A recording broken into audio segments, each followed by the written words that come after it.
You're listening to the Spark Radio Network, internet radio like you've never heard before. Innovation, creativity, and imagination are all said to begin with a spark. So fasten your seatbelt and take the ride of your life and listen for the spark. In these uncertain economic times, you've got to do whatever you can to save money. One of our biggest expenses can be our cars, especially when unexpected repair bills hit. Not anymore. If you own a vehicle with less than 130,000 miles, is less than 12 years old, has a warranty about to expire, or even no warranty at all, you could stop paying for car repairs. Roadside assistance, towing, and rental coverage are all included. Don't wait for the next repair. Make one free call right now to see if you qualify. If your vehicle is less than 12 years old, has less than 130,000 miles, even if it's out of warranty, paying for car repairs can become a thing of the past. Call us right now and get your car protected before your next repair bill hits. Get protection and no more repair bills. Call 800-696-1030. Again, 800-696-1030. That's 800-696-1030. 800-696-1030.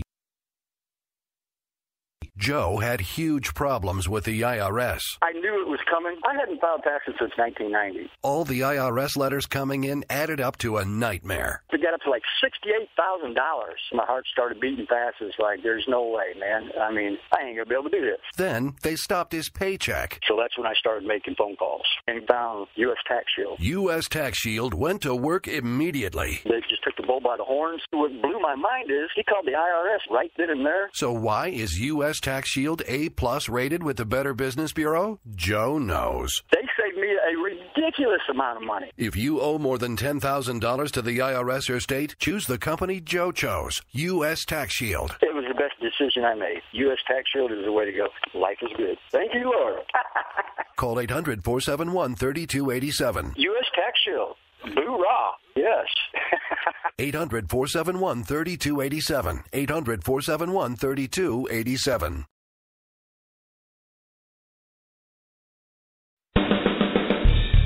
They say we offer simple answers to complex problems. But perhaps there is a simple answer. Not an easy answer, but simple.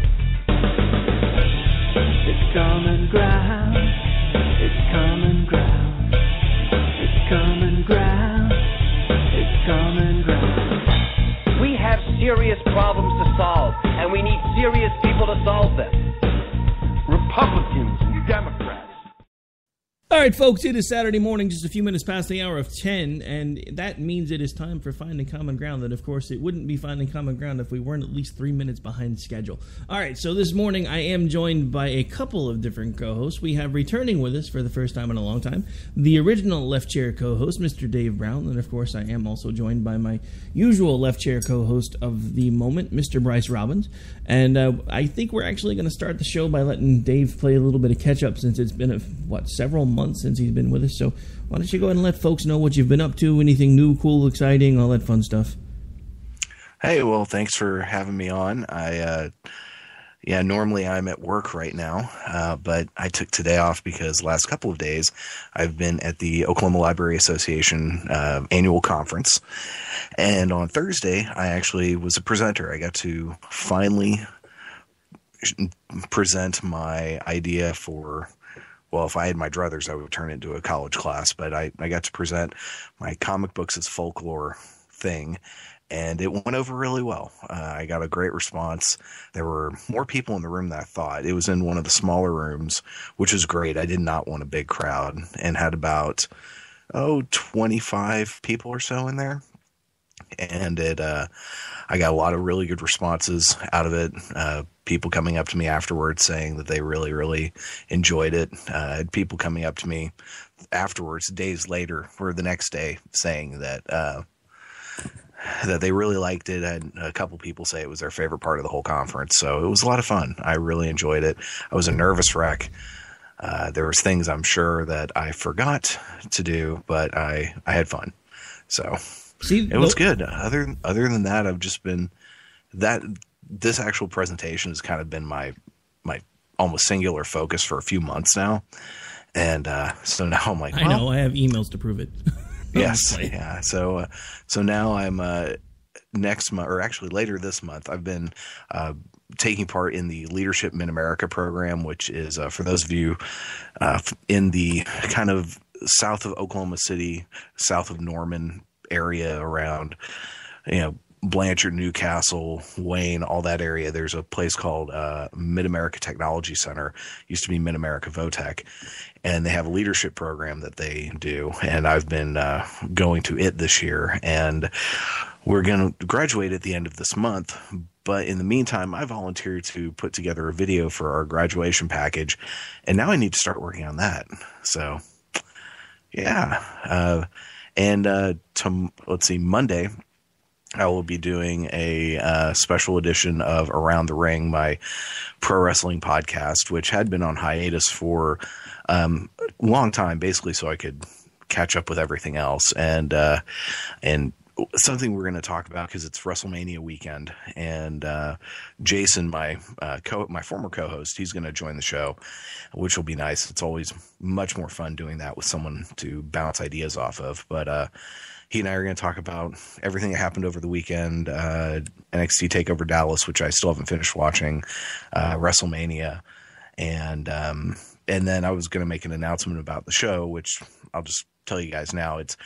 The show's going to kind of go on to become more of a quarterly or a monthly type show. I just don't have the time or energy to do this thing every week because I would end up watching at least 6 hours of professional wrestling every week, which I love and I would do for fun. But when you have to do it and take notes at the same time, it gets old after a while. And plus, there's so many other shows out there that do it so much better than I do it and have done it for longer that I've just decided I'm going to do shows around the big events. And that's that, as long as, Ricky here doesn't mind keep paying the bills so I can keep doing that every so often. I'm already paying the bills whether you do it or not. So yeah, see, I figured. Other than that, I'm still doing my music blog, Oklahoma Lefty, which you can check out at oklahomalefty.com. I did a couple months ago, I actually got to do an EP premiere, something we'd never done before. And this band from Philadelphia called the Rentiers, which are just, it's basically a one-man project. It's this guy named Joel Tenenbaum and some of his friends. He was in, and still in, a band called Plow United, which is a pretty well-known punk band in the 90s. And they got back together a couple years ago. And this is his new side project. It's really, it's just basically pop music. It's, if anyone remembers that band, The Rentals, that had that song Friends of P, it's kind of in that same vein. So it's just a lot of fun. And I was one of the early sites to review his record, his first EP. And I've gotten to know the guy. We've corresponded a lot back and forth via email and stuff. And I'd ask him at some point if he'd ever want to do a premiere, because that was just something I'd never been interested in doing. And he said, finally came back and said, yeah, I'd love to. So his new EP came out a couple months ago, premiered that on the site. That was very cool. That's that. Oh, and my favorite album of last year, a band called Ari and the Pure Heart, that this I thought was pretty cool. I was, if not the first, one of the first media outlets, and I use that term lightly, to review his record. The dude's gone on since to he's signed to a management company that is his full length album is going to be distributed by Universal Records, which is huge. And and every once in a while he'll send me a message on Facebook saying, hey, I just got an order from Belgium and they found the record through your site. So that's pretty cool. Okay, so for those that don't live, breathe, and eat the music industry, what is an EP, just in case somebody doesn't know? Very good question. So an EP is typically a release that is 4 to 8 songs, generally under 30 minutes. The difference between album and EP is generally an album is at least 8 songs or more, and is longer than 25 to 30 minutes, and an EP is shorter than that. A lot of it goes back to days of vinyl records, but that is just kind of, when you hear someone say a full-length album, that is normally at least 8 songs, 8 or most of the time it's 9 or more, and it's at least 25 to 30 minutes long. Anything shorter than that is an EP. And then if it's something that has like 1 or 2 songs, that can be construed as a single with a B-side or an EP, depending on how many. Sometimes that's where it gets a little murky, all the different things that it could be. But yeah. Okay, yeah, just all that makes sense. Wanted to clarify that a little bit in case folks weren't sure what the jargon was that you were using. Now, back to your presentation for a second, because we kind of threw a lot at everybody all at once there. Speaking as someone who's recently done something like that, granted on a much shorter scale, I have to admit I would rather be behind a microphone knowing that there's the chance that 500,000 people are listening, depending on where I'm on, than speaking in a small room full of 15 to 20 people. That still terrifies me, and I know because I just did it a couple of weeks ago. You know what's funny is my experience doing podcasting, going back to doing this show with you all those years ago, and then doing my own show, has really made me a better speaker. I can talk off the fly now a lot better than I used to be able to. And one of the things I realized when I was doing a run through, I had too much stuff written out. And I needed to go in and readjust my outline and put it more in bullet points. So I knew certain things I needed to hit, and then everything else was off the cuff. And yeah, it was pretty nerve-wracking, but yeah, I've been in plays before, and so this was the most people I've had a chance to speak in front of since I was in a play at Stage Center a good 20 years ago. Stage Center, rest in peace. It's a shame that building got torn down. But yeah, it is nerve wracking. It really is. Once I got going, I stumbled a little bit at first during my intro, because the intro and the conclusion were a couple of weakest spots I thought I had, just in that I hadn't really thought of what to say. And even as I was doing it, I kind of added in things I hadn't thought of before, until a few minutes before, when my coworker, Maureen, who was in the room watching it, she had gone to one of the sessions earlier in the day, was basically on public speaking. And so she gave me a couple of things that she told me a few of the tips that they had said in that session. And so I just integrated some of that, which essentially it boiled down to, this is an idea I've had for a very long time. And it really is. If I had all the money in the world, you'd actually talk about it on our show several times. So. Yes, yeah. So if I could, I would study folklore and teach college. If money was no object, that's what I would do. But money is an object, unfortunately, and I'm poor AF. And so yeah, vote for Bernie. So minor suggestion here, because you've already admitted that the way that you would like to do it is completely out of the realm of possibility. But thanks to the fact that guys like me, because remember when we first started doing this, you were like, there's no way I'm ever going to learn how to produce. There's no way I'm ever going to learn how to edit. And now you put together your own podcast every week. Since you are putting one of the projects on more of a back burner, have you considered maybe doing video presentations on YouTube talking about the very things that you just mentioned you would like to teach about? I had not. I mean, that's definitely something I probably could do. I mean, think about it this way, because if you do it that way and you do it as like a video presentation, you could do them at 10 or 15 minutes at a time, so people could watch them and listen to them when they had time. Think about all the monetization of YouTube.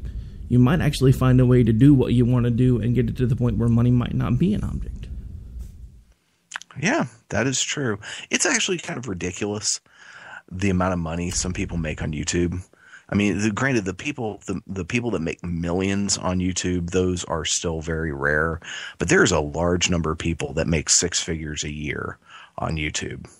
And then there's that jackass PewDiePie. I'm still thinking of Gangnam Style, dude. That dude made like millions of dollars for dancing around like a fool. Yes. Yeah, true.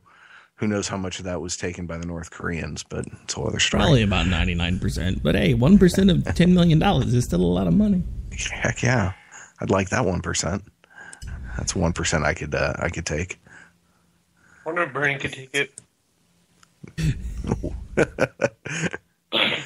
Yeah, so we know Bernie could take it. That's not a bad idea. I'll something to think about. So now, what have you guys been up to? I know this show's plugging along. Ricky, you're all over the place. Brycey here is about to go off to school like a big boy. And so, yeah.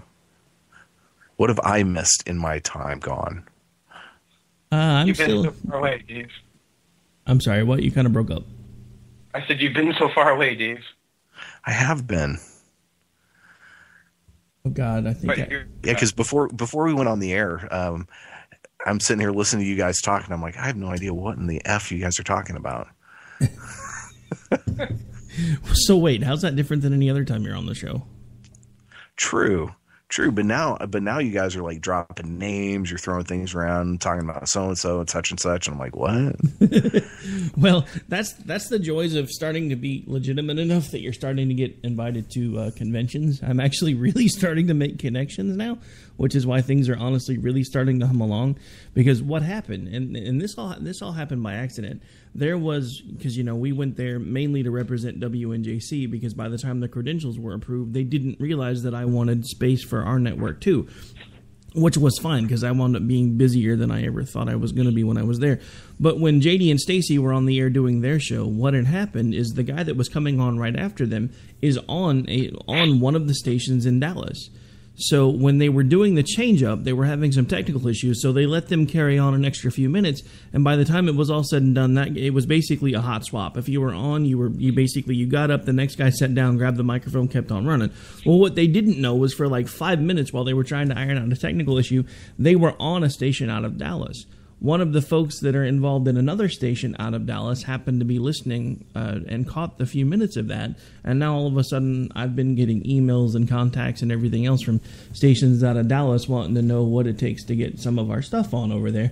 And that's what I've been dealing with for the last several weeks, trying to figure out how to get all that ironed out. Because, of course, that is very cool. Since we aren't part of a major network, there's going to have to be some sponsorship that comes into play, or it will not ever happen. So that's what I'm trying to figure out now, because... It's one of those things, and it's exactly like I explained to you in the email when I told you at first what was going on. It's like seeing everything that you've worked for the last 5 years right in front of you. But it's close enough that you can see it, but it's just slightly out of reach. And it's like, am I going to get there? Am I going to get there? Am I going to get there? Am I going to run out of gas? And that's kind of where I'm at right now, because I'm like freaking out going, come on, it's so close. We're almost there. And I'm like, but if one thing goes wrong, just one little thing... Oh, I'm sure you're going to get there. I'm quite amazed at the progress that you have made in my absence. Who knew? All it would take for you to be successful was for me to leave. Oh, that has nothing to do with it. You thought I was crazy when you were here, so I still think you're crazy, sir. You wouldn't have stopped me anyway. Yeah. If anything, all of the people that have been like, it's never going to happen, there's no way you're ever going to do this, you're a friggin' nut, that's what's pushed me so hard to get this done. And I applaud you for that. It's quite impressive. It's quite impressive. All right, so Bryce, we've kind of froze you out because it's been a while since Dave and I have talked. So, speak, sir. No, it's fine. I'm a little sick, so I've been kind of trying to stay out. But hi. Oh, that's all you got for us this morning is hi. Yeah. I mean, I realize that I'm on we're in Central America and you're on the East Coast, but this brings a whole new meaning to the phrase "phoning it in." Because you're just kind of like, hi, that's all I got for you. I don't feel good. Leave me alone. Let me ask you a question, actually. Dave. Yes. You are a librarian, and in my town, they're actually cutting the budget of the library. So, do you think that when they cut libraries, it's because they're the easiest thing to cut, and it's not necessarily the right thing to cut? And how should I go about maybe trying to protest this? Well, I think one thing that happens is there are certain things that are always on the chopping block in state and local municipalities whenever it's time to start cutting budgets. You'll notice there's certain things that always get hit first. Normally it's education is one of the first things that gets cut. Our state right now is going through serious budget woes to the point where they're really starting to cut stuff that we didn't expect them ever to get cut, because they have theoretically at least trimmed through all of the fat, which is a load of crap because they're still pushing through idiotic things, but that's a whole other story. But yeah, it's what people don't realize about libraries is that they really are important to communities, especially smaller communities. The community that I work in it's a town called Noble, Oklahoma. It is just south of Norman. It very well could be considered part of the Oklahoma City greater metro area, but it's not. It literally is butted up right to the metro area, but it feels like a small town. It just happens to be close enough to the quote unquote big city that it can get pretty much all the amenities it needs. Just none of that tax revenue goes into the town. There are very few big businesses in the city. There really are none. Noble is essentially known for 4 restaurants, and it's known for 4 restaurants and these things called Rose Rocks, which are a type of rock formation which apparently don't get made anywhere else in the world. They're naturally occurring in Noble, or where Noble decided to become a city. And for those of you who've never been to Noble, it's a cute little town, but you've got to – seriously, there are 4 really good restaurants. If you like barbecue, there's a great barbecue place. If you like chicken fried steak, there's Kindle's. Kindle's is awesome, just saying. Kindle's is quite good. There is Tiffany's, which is it's kind of like a Jimmy's Egg. It's a breakfast lunch place, and they have phenomenal burgers. And then there's Pizza Peddlers, which I swear is the best pizza place in the metro area. It is fantastic. I absolutely love it. And all 4 of these places are run by really nice people. They're all family-owned businesses, and they're great. So what happens in smaller communities, libraries become kind of the hub. They are the spot where people go to because maybe there's not good internet access in your town. So they go to the library, and they do stuff for entertainment. They do job searches. There are a lot of people that come in and use either our Wi-Fi connection or the computers themselves, or both, to do a lot of job hunting. There's a guy who's a regular, comes in pretty much every day.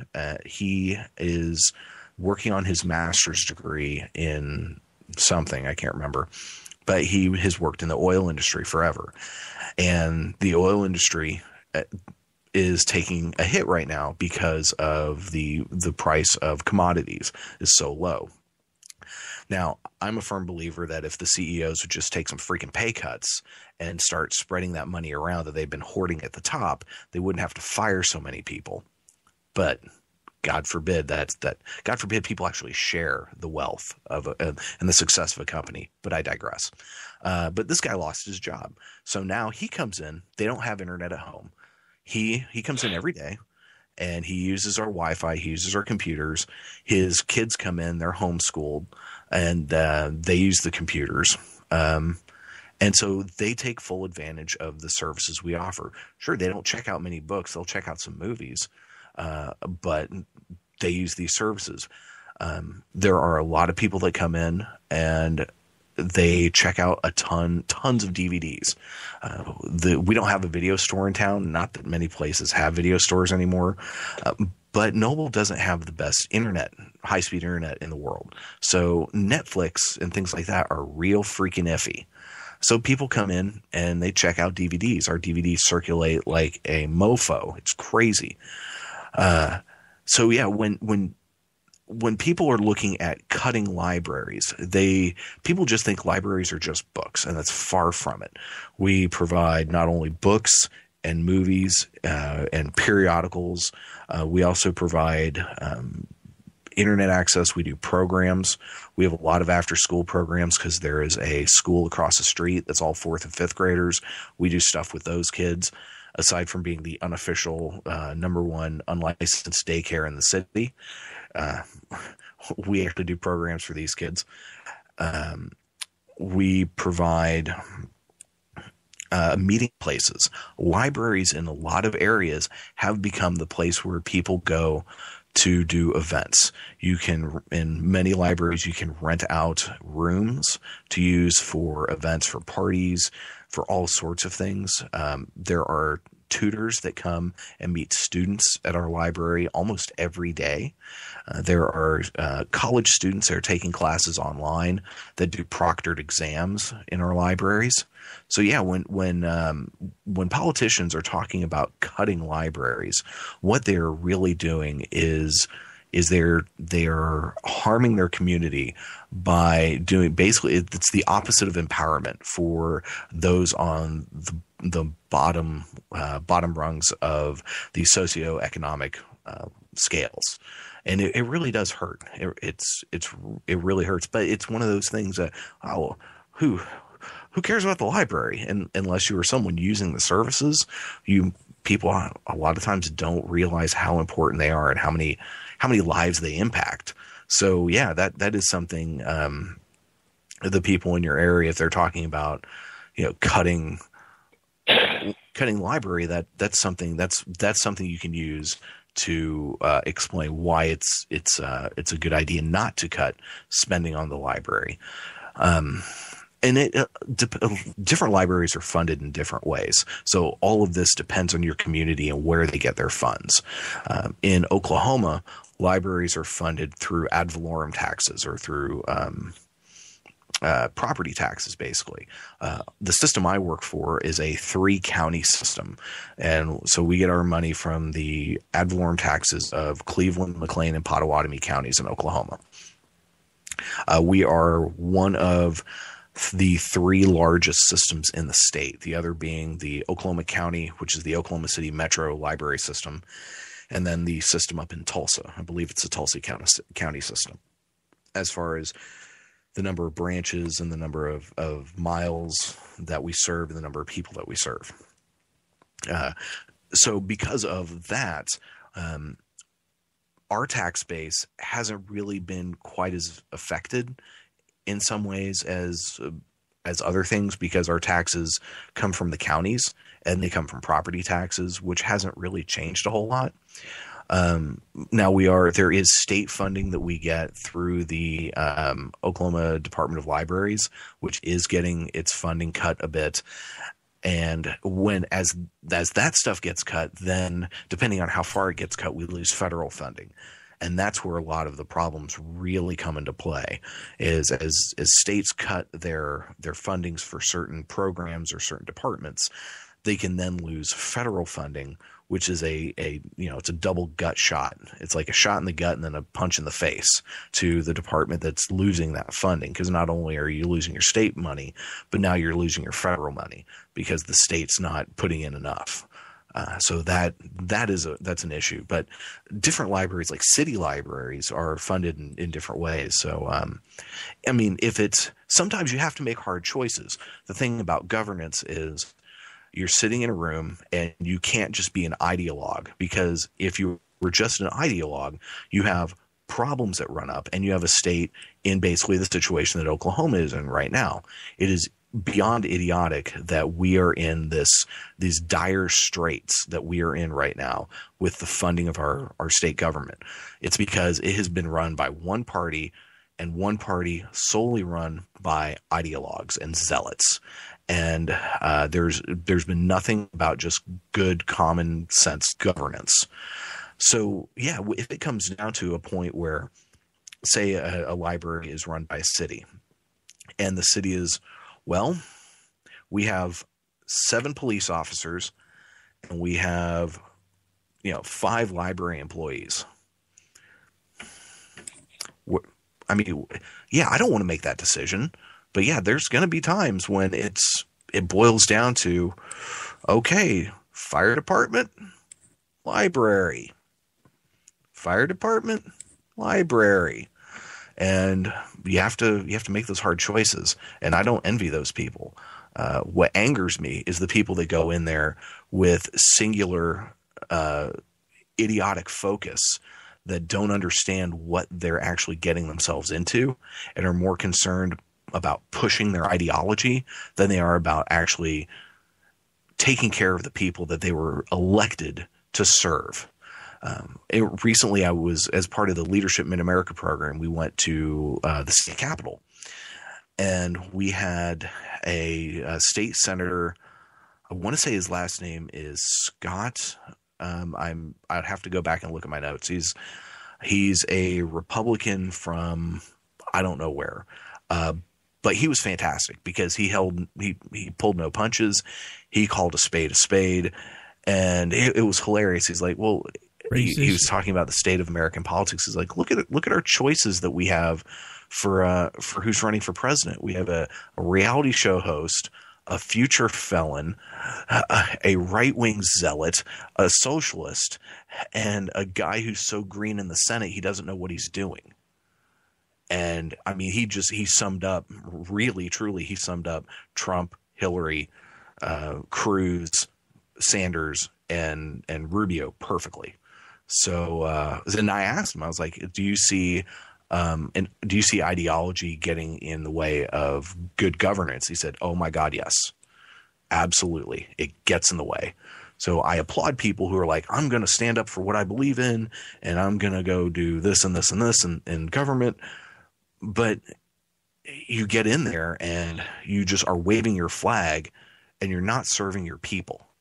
And their job is supposed to be to serve us, to serve the people, and to make sure, especially at local and state levels, that they are providing the services that the community needs. And our legislator and our governor in the state of Oklahoma have failed miserably on that. And I'm not trying to sound like a partisan, but unfortunately, the only people to blame for this is the Oklahoma GOP, because they have owned this show for a long time. I mean, they were tempered by a fantastic governor in Brad Henry. He was in there for, governors, are they 4-year terms? Ricky, do you remember? Or are they 6? I think it's 4. So he was in there for 8 years. He was a good balance to the Oklahoma run House and Senate. So that was a good balance. Mary Fallin came in, and it's been, pardon my French, it's been a shit show. It's ridiculous. She is an awful governor. She's really good friends with Donald Trump. That speaks volumes. So, unfortunately, yeah, we're in a mess here, and the people that have to own it is the state's Republican Party. And I'm not saying that as a partisan. It's simply a fact. Well, we need to take a break, but to be fair, this has been something that we knew was going to happen again since the late 80s. So as far as I'm concerned, this falls squarely on both parties, because they've all equally had a hand in ways that they could have fixed this, and they've all chosen not to. But at this point, we really do have to take a break. And I'm not saying... BS. I don't. Kidding. I don't, because we've known this was going to happen for nearly 40 years, and nobody did anything about it. There are ways that they could have fixed it, and instead, everybody kept playing party politics. I'm not pulling any punches from anybody at this point. I'm pissed off about all of it. I'm pissed off from the folks that are in there now that could have fixed it and didn't, including Mary Fallin, and I'm pissed off about all the people that made promises after the oil boom crashed the last time, and they promised we were never going to be in this position again, and none of them kept their promises. But at this point, we really do have to take a break. They say we offer simple answers to complex problems, but perhaps there is a simple answer.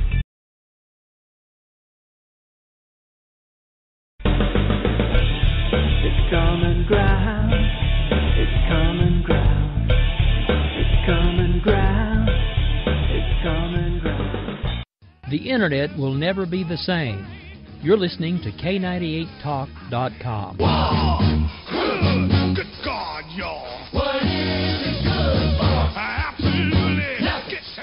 When our water heater broke down last month, it was a nightmare. It took 5 hours for the plumber to show up, and he charged us a couple of $100 just to come out. And then it cost another $1,800 to put in the new water heater. By the time it was all said and done, I felt like I'd been taken. But what else could I do? The smartest thing you can do is get a home warranty from American Residential Warranty. Their home warranties pay to repair or replace all your major appliances when they break, and they will break, and at the worst possible time. Call American Residential Warranty right now for free information on home warranties starting at just pennies a day. Don't wait for your refrigerator to stop running or your ceiling fans to stop turning. Call American Residential Warranty right now. Ask how you can save up to 50% on washer and dryer coverage. Just call 1-800-513-6154. That's 1-800-513-6154. Again, 1-800-513-6154. Call now.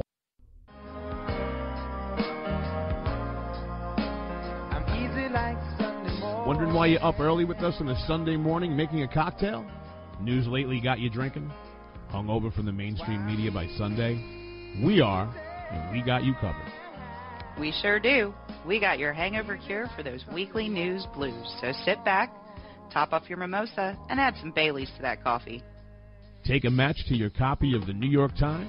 Light, funny, and oh yeah, news with booze. And a lot of laughter. Welcome to Bloody Marys and Broadsheets.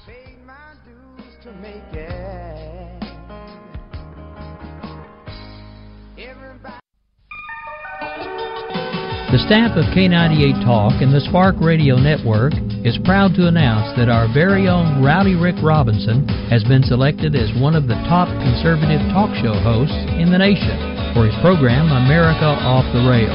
Again, congratulations to Rowdy Rick Robinson for a job well done and another reason to stay connected to K98 Talk and the Spark Radio Network.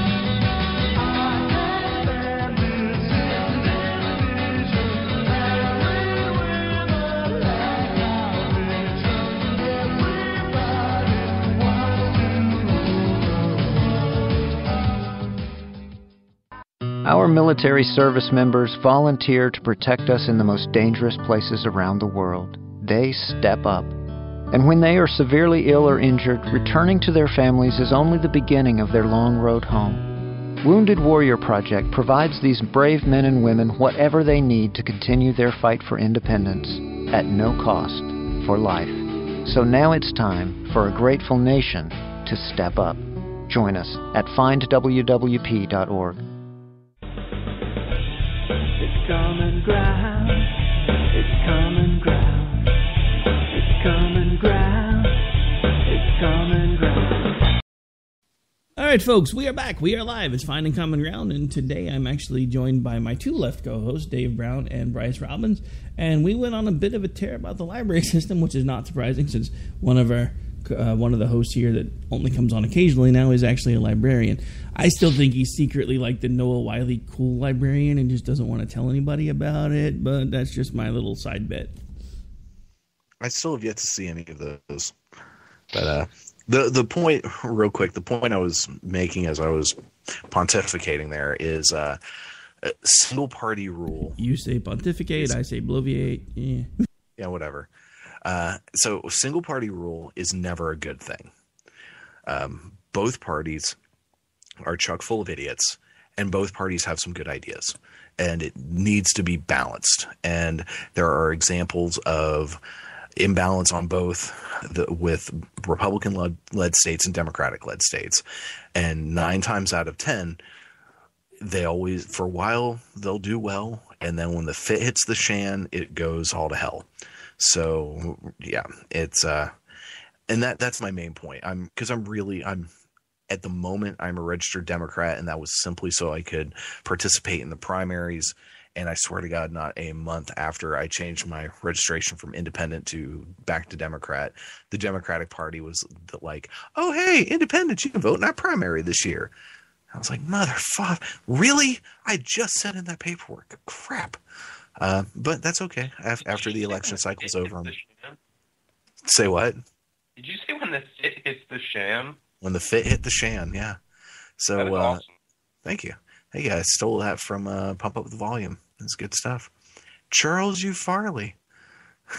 Anywho, so yeah, once the election cycle is over, I'll put my registration back where it belongs. Yeah, single party rules is a bad thing. When we were at the Capitol, it was fascinating. We actually got to watch the House debate for a while, which was honestly a real freaking joke. But there was like 6 or 7 rows where the representatives all sit. Literally 1 row was Democrats. Everything else was Republicans. It was kind of, I was actually amazed there were that many Democrats. And it's so out of balance. That's what causes problems. Good governance always comes from the middle. You take the best ideas from here, you take the best ideas from there, you mix them together, and you get a plan going forward. Hell, that's how this country was founded. When our founding fathers were putting together the system of government that we have now, they looked throughout history. What worked? What didn't? Let's take this from there. Let's take that from there. And let's make a hodgepodge of it. And that's what works best. And that's the zealots on both sides of the aisle have completely forgotten that, because it's all about them and their power, and it's not about taking care of the people, which sucks. But back to Bryce, your original question, libraries are extremely important for a community. They can help people find ways to new education. They can help bring escape and entertainment to people who might not have any other escape from whatever it is they're going through in their daily lives. So yeah, that they also help teach people skills that they need to improve themselves in the workplace. So yeah, as money spent on libraries is money well spent. So yeah, take that to whoever the jabronis that are wanting to cut library spending and show that to them. Will do. Thank you, Dave. You're welcome. So, Bernie Sanders in Wisconsin. Yeah, honestly, I haven't been following that much. What's it looking like? Is he going to win? It looks like he's winning those polls. Okay. And I was listening to the good old NPR yesterday, and they were saying that pretty much it's Bernie's probably going to lose New York, but it's just a question of by how much. And he has been on a pretty big winning streak. I know he's won like 6 of the last 7. Yeah. No, yeah. Something like that. But the thing is that if he wins Wisconsin, the momentum from that could take him to win New York. Maybe. Yeah, that would be nice. It'll be interesting, but I mean, so okay, Ricky, I got to ask you. In the primaries, who did you vote for? You don't want to know the answer to that question. I really do. I'm honestly curious. I actually really want to know the answer to that. I already told you the answer. I haven't told Dave yet. I voted for Cruz. Ted Cruz? Yep. Now, was that he's the worst of my bad choices pick, or are you actually a fan of Ted Cruz? For the most part, I'm actually a fan of Ted Cruz, but only because most of the time when he talks, he tries to talk from a perspective of someone who wants to try to uphold the Constitution instead of taking it and running it through a shredder. There are things that he's done that I don't like, but for the first time in a long time, I actually didn't feel like I was having to hold my nose, and for the first time in forever, it actually seemed like our primary vote mattered, because usually in Oklahoma, by the time we get to our primary, it's a foregone conclusion as to who the front runner is going to be. And my honest answer to that question would be anybody but Trump. But no, for me, Ted Cruz actually, I mean, and let me explain it, because I know there's some things that have come out, there's some things that he stands for that folks aren't happy with, but what I look at it, when you, again, take all of the hot button issues off of the table, because those are things that nobody's ever going to agree on. But he's one of the only people that went to D.C. and said, if you send me to D.C., I will do X, Y, and Z. And he actually attempted to do X, Y, and Z. He's one of the only people that's been there in a long time that has actually tried to do what he said he was going to do. And that was my deciding factor. Regardless of the hot button issues and all the other crazy things that had supposedly come out that he said or done, it was the fact that he went to D.C. and he tried to do what he said he was going to do. And we need that as a president at this point, in my opinion. Somebody that's actually going to do the things that they say they're going to do. Fair enough. That's a good answer. I had a feeling he might have voted for him, but I wasn't sure. I've looked at the GOP field, and to me, I'm like crazy. Oh, hey, there's John Kasich. He makes sense. He won't win. Crazy. See, I don't know. Something about Kasich has always rubbed me the wrong way, and it really is that simple. There's just something that's just set the wrong way with me from him for a long time. And I know Governor of Ohio did a decent job. The job he had in D.C. before that did a decent job. But at the same time, what sits with me and what makes me understand that there was more going on behind the scenes than anybody wants to admit is the fact that he is still in this election. He has not a chance to get anywhere near the magic number. And yet he's still holding in there because he's hoping that they're going to go to at least a contested convention and then he can leapfrog over Cruz or Trump. Look, I don't want Donald Trump to get the nomination. And if he does, it'll be the first time in forever that I do not vote Republican in the general. And I've told everybody that. And I was the same guy 4 years ago saying Romney is the guy that you have to vote for, even if you have to hold your nose to do it, because he's better than Obama. But if it comes down to either Trump versus Hillary or Trump versus Bernie, we lose either way, in my opinion, because I don't agree with anything that any of them stand for, so I can't pull the lever for any of them. But the thing about that is, even if I disagree, I still want the system to work. And the fact that there are so many folks from the actual establishment parts of the Republican Party that are basically making sure that Kasich has enough funding to stay in long enough to try to get to the contested convention just annoys the shit out of me. The thing though with if I understand it correctly, the party would actually have to change some of its rules in order for Kasich to even be able to take part in a contested convention, because he's only won one state and you have to win something like 5 states, which granted, these are party rules. They can be changed at the drop of a hat. But still, it's a long shot. I look at Kasich and I think he's he's almost like an older vanguard politician in that he's really a moderate in a lot of ways. He is just and I know people see that as a dirty word, but he is let's be pragmatic. Let's do the work of the people. And now, granted, I've not done significant research on this, so I'm sure poor Rick here is going to get hate mail because of me. But this is based on what but I can take it. All right, good. I'd rather you get it than me, just because I know you can handle it. I get enough hate mail now just because I won't fall in line and support Trump. I mean, I have guys like Wayne Dupree threatening that they're going to make sure that I never get on another radio station because I won't support Trump. So, whatever. So you know what cracks me up about that is people like that are doing this are the same kind of people will turn around and will say things like we'll accuse people of groupthink when they're doing groupthink.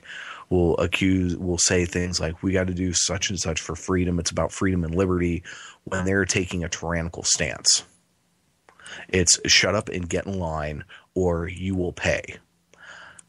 Okay, well that's pretty tyrannical. There's an interesting clip, and I'll actually probably be using it on Monday that I actually heard in Donald Trump's own words, and it helps me understand why it is that he surrounds himself with the people that he surrounds himself with, and I think that goes as far as a lot of the mid-level pundits that he chooses to go on their shows and work with and have support him. And I will actually play the clip Monday. I didn't have time to rip it for today's show, and I knew we probably wouldn't talk much politics.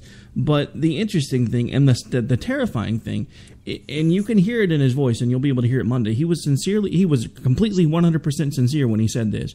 He said, if you are successful like me, then make sure that you always surround yourself with less successful people because they will always respect you. That is terrifying. Not shocking, but yeah, it's terrifying. That's what a sycophant piece of crap. And I heard that, and I'm like, that explains so many things that I don't think you realize how much of an insight you just gave to people, because you were the one that has been telling everybody on this entire election cycle that you're going to surround yourself with the best and brightest people, but you cannot stand to be the most not the most influential, or as far as you're concerned, the most intelligent person in the room. So that is the last thing that's going to happen. And that is the first thing that needs to happen. I mean, even when you and I first started talking about building this, and I know it's gone further than either one of us ever thought it was going to go, the first thing I told you is I don't ever want this to be completely just about me. I want it to be a team, and I want to make sure that we are around good people and that we're bouncing ideas off of each other so that it can continue to grow.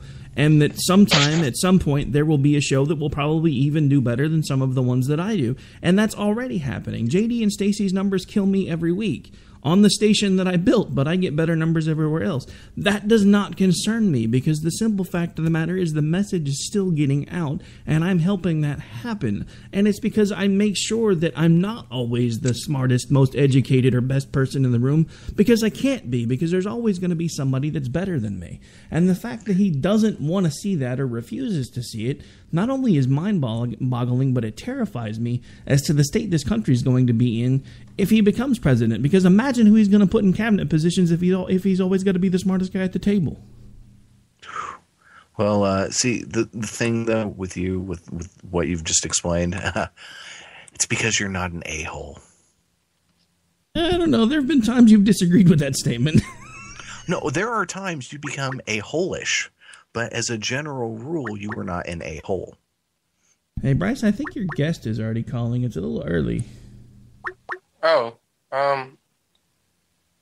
wait one second. I'll call him right now. It is about time for us to go and get out of the way here, because Bryce does have a guest coming on, and I've got to change the gears. So it's been fun, Dave, but we got to run. What? It's over, dude. Oh. It's over. Yeah, it's been an hour, sir. We're out. Has it really been an hour? Yeah, we've been doing this for exactly 52 minutes, and that gives me just enough time to change gears and get your show live. Can we do one thing? What's that? Can we, try to get Anthony Weiner on the show? You can have him on your show all you want. I don't need a Weiner. What are you going to do, talk dick jokes the whole time? I don't need I might subtly drop them until he hangs up. I don't need a Wiener on my show. I already have you. No, you've already got one. It's yourself. Oh. Actually, I just said the same thing about Bryce, so that's kind of funny. Oh. All right, folks, we are out of here. We have got to run. I got to make room for Bryce's show. Dave, it's always a pleasure to have you on, sir. Next time you got a Saturday off, feel free to pick up the phone. And I'm not sure if that was Bryce actually sneezing or if he had something funny he was trying to hide behind a sneeze sound effect. I'm not sure. No. All right, well, we're I out, might folks. actually be available next week, so I'll Sweet. let you know. Awesome. Actually, if we can get it planned out, I want to try to see if I can get Jackson Richmond to come on, because he's a millennial conservative. I think that would make a good panel. Two old guys of opposite persuasions, two young guys opposite persuasions. Could be interesting. Yeah, make it happen, because to make us meet up so that I can go places when I get to college. If you will go see your Twitter account, sir, I've already done the introduction, so hush. Oh, thanks, Dad. He hasn't answered yet, by the way, so just wait till he does. All right. Well, yeah, I'm not working next Saturday, so let's make it happen. Put it in the books. Sweet. We'll see you next Saturday. All right. Thanks again, guys, for having me on. I appreciate it. Take care, man. Hey, it was a pleasure. They say we offer simple answers to complex problems, but perhaps there is a simple answer. Not an easy answer, but simple.